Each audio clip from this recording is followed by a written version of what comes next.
right, excellent. Well, good evening, everyone. Thank you for joining us. My name is Kylie Johnson. I'm our Green Learning Station coordinator. So stormwater is an important issue because a lot of cities are struggling with this issue, especially Midwest cities like Cincinnati, Washington, D.C., Pittsburgh. And there are a number of reasons that they're struggling with stormwater. And that's because our sewer systems are really, really old. Here in Cincinnati, our sewer system was built back in the early 1800s. But since then, our city has grown and expanded, and there are a lot more surfaces for water to run off of, a lot more people using water. And so the system cannot handle all of the stormwater that's going in them today. And with that, it's also an issue for cities because we have a lot of what we call non-point source pollution. So pollution that's occurring in the stormwater, but you can't track the source of it because it's all running together. And all of this is those sewer systems that were built in the 1800s were called combined sewer systems, where you have two types of sewage combining in the same pipes underground. So you have your sanitary sewage, which is anything coming from your homes or office buildings or businesses, and then you have your stormwater runoff as well. So I have a picture here that explains this a little bit more. This is how a combined sewer system works. So you can see here in the top, you have those sources of sewer wastewater, our homes, our storm drains, our businesses, and then it's all going into that system. You can see where letter C is there, there's a control device inside of the pipe, which is basically a half wall inside of that pipe. So on a dry day, the system works pretty well because all you have that's going in there is just that sanitary sewage, and that goes to the wastewater treatment plant. But when it's raining outside, that's combining with the stormwater, and it's too much for the wastewater treatment plant to handle it all. So it runs over that control device, and guess where it goes? It's going straight into our streams, rivers, and lakes. So a lot of raw sewage, a lot of polluted water is going straight into our waterways every year. Here in Cincinnati, it's 8.4 billion gallons of raw sewage going into our waterways every year. So if it's raining, there is a very good chance that there's a combined sewer overflow happening somewhere in the area. And I would recommend you stay away from the water areas like the Ohio River, the Mill Creek during those times. And these pipes are very well marked. You can see they'll say CSOs on them. So a lot of people have no idea that this is still happening in cities, but it's a big problem. And we're actually in violation of the Federal Clean Water Act. So our city and other cities like Pittsburgh and DC have been doing a lot to fix these issues to help with that. And one thing that they've done to help with that is by installing green infrastructure features. So these are features that mimic nature that help to keep rain where it falls. And that's a tagline we use a lot at the Green Learning Station at the Civic Garden Center. And we're actually an MSD Green Demonstration Project site to showcase these different green infrastructure features and how you can use them on your own properties to help manage stormwater. So we're going to go through quickly to talk about rain gardens, bioswales, rain barrels, pervious pavement, and green roofs. So first feature, rain gardens are fantastic because they're beautiful gardens that are home to unique and native landscape plants. They provide a lot of habitat for wildlife and insects, but very importantly, they help to improve stormwater quality because they actually filter a lot of contaminants in that water that's coming out when it's raining, and they help to recharge that groundwater supply and keep the water out of the sewer system. The great thing about rain gardens is they're relatively easy to build and maintain. As far as a green infrastructure feature, they're pretty low cost. And you can see in the bottom right-hand corner of the picture there of this guide from the OSU Extension called the Rain Garden Guidelines for Southwest Ohio. They give you step-by-step instructions in there on how to build your own rain garden and give you recommendations for plants as well. So you can find that online. A second feature that's very similar to a rain garden is a bioswale. They come in many different shapes and forms, but essentially their purpose is to direct water along a course instead of letting it and allowing it to sink into the ground as it goes instead of it going into the sewer system. So you've probably seen these in different city areas, these little curb inlets off of the street so that water can go into those gardens or off of a parking lot as well. So moving on to rainwater harvesting. So rain barrels, it's probably the most cost-efficient solution to managing water on your property. You can catch water off of your rooftop. You use it later for watering your garden, houseplants, even washing your car. And these come in all different shapes and sizes. So you can get a simple 55-gallon drum, or you can have a gigantic underwater storage tank. You can see in the bottom left there, that's a storage tank that we have at our OTR People's Garden. I love the one on the bottom right there that has a flower planter on top as well, so they can be very aesthetically pleasing.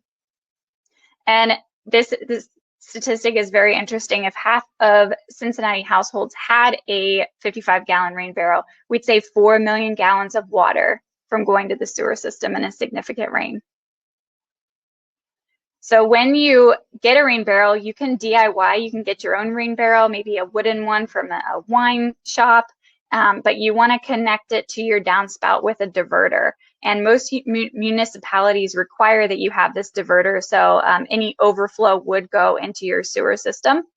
So this kit here on the left is a diverter kit if you do happen to get your own barrel. And if you have a very large roof, you want to collect a lot of water, you can do something called daisy chaining your rain barrels together, and you can collect a lot more water off of your barrels.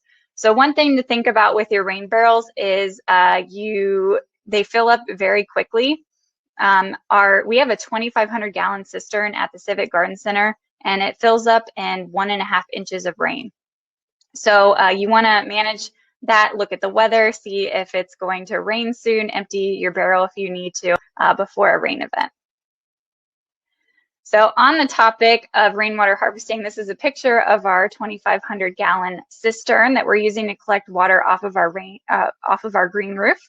The interesting thing about this is that 2 years ago, we became the first facility in Cincinnati to legally use rainwater indoors. So you can see that PVC pipe coming off of the front of this rain tank here. We are actually taking that water and using it to flush the toilet inside of our building. So it took a long time at the state level to change the regulations to allow us to do that, but it's possible and you can do it in your own homes as well. So feel free to talk to me if that's something that's of interest to you. So moving right along to pervious pavement, another green infrastructure solution. So our traditional pavements that you see along our roadways are impervious. They don't allow water to sink down through, and all that water is just going straight to our sewer system. Now, in a pervious pavement system, you can see in the top right there, it kind of shows you have cracks that soak down through to a gravel bed below. So that water is sinking down through, it's staying out of our sewer system. It's also filtering pollution as it goes and recharging the groundwater supply. But a few of the different types that we have several examples of permeable pavers. And these are ones that I would definitely recommend if you're trying to do this at your home. They're easier to maintain because if they do get kind of clogged with debris, you can spot clean, just take up a few of those pavers and clean it out that way. There's also pervious concrete here in the middle. You see that we have a Rice Krispie treat on there. That's to demonstrate, unlike regular concrete that has gravel, sand, and cement, pervious concrete doesn't contain the sand, so you can think of it like a Rice Krispie treat. It has all those little holes that allow the water to sink through. And then finally, there's also porous asphalt. And if these are maintained properly, they can last 20+ years. So it's a great solution if you have a large parking lot space. Places like Washington, D.C., they actually give tax incentives for pervious surfaces that you have because it's helping to save the sewer system. And the last feature we're going to talk about is green roofs. They can come in all shapes and slopes, depths and sizes. You can also combine them with rainwater harvesting. So this is a picture here of our sloped green roof at the Civic Garden Center. And you can see there's a rain barrel there on the bottom right. So it's great because from the plants, you have all of that nitrogen and phosphorus running out of the plants into your rain barrel. So it acts as a natural fertilizer. So it's excellent for watering your plants. We have a number of benefits to green roofs. They're a great feature to install. For one, they're helping to keep that rain where it falls and out of our sewer system. But they also are providing insulation for your building. It helps keep it cool in the summer and warm in the winter, so helping you on your energy costs. It will also extend the life of your roof. So a typical roof lasts 20 years. It can double the life of your roof. So you will have some more upfront costs with installing one, but it will help save you in the long run. Provides fantastic habitat for pollinators and other animals. And especially in urban areas, it's helpful because it helps with the urban heat island effect, where cities tend to be a lot hotter than outside suburban areas. So adding more greenery is helping to keep our city cooler. It's also great for growing food. The left picture there is our intensive green roof on top of our building of the Green Learning Station. There's a full foot of soil there. This past year, we made it into a pollinator habitat, but we switch off with growing food. So some years you'll come up there and you'll see us growing a lot of tomatoes and greens and different things like that. And finally, green roofs have a lot of health benefits. They're beautiful, they're aesthetically pleasing to look at, but one study done by Harvard University recently found that people in hospitals actually healed faster if they had a green roof to look at out their window as opposed to a regular roof. So there is this big connection between nature and healing and our health. It's very important.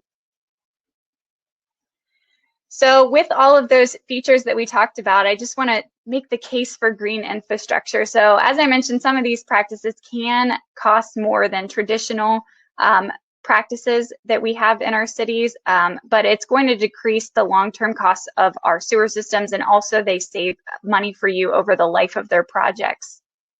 Finally, I want you to consider the power of trees for helping to cool our cities. They help with CO2 intake and also provide habitat. So don't forget about that if you do have places to plant trees in your yard. And finally, one simple action that you can take that doesn't cost any money is if you live in a major city that has a combined sewer overflow, don't use water in large quantities when it's raining. It takes the wastewater treatment plant about 12 hours to catch up after a rain event. So if you can hold off on doing chores like the laundry or the dishes, it's going to make a big difference and reduce a lot of that pollution, all of those soaps that are going down your drain from ending up in our local waterways.